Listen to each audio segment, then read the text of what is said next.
Hi guys! Ah, Nakaano bin ba kayo nito na monitor nyo sa dashboard nyo? Ito yung example natin na sa browse, please select the video, old mong video na para gawin mong reels. Ito po yung guys. Kaya ako guys, tinatry ko na din yan. Sa una kong upload, ilan lang, hindi pa umabot ng 50. Nung pinangalawang upload ko, umabot na ng 100 nanood.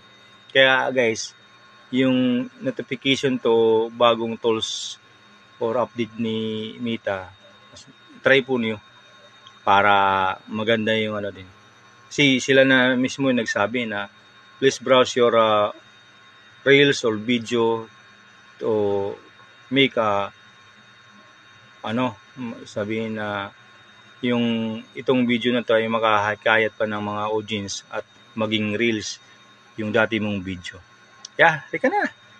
Panoorin po ang video. Maraming salamat po.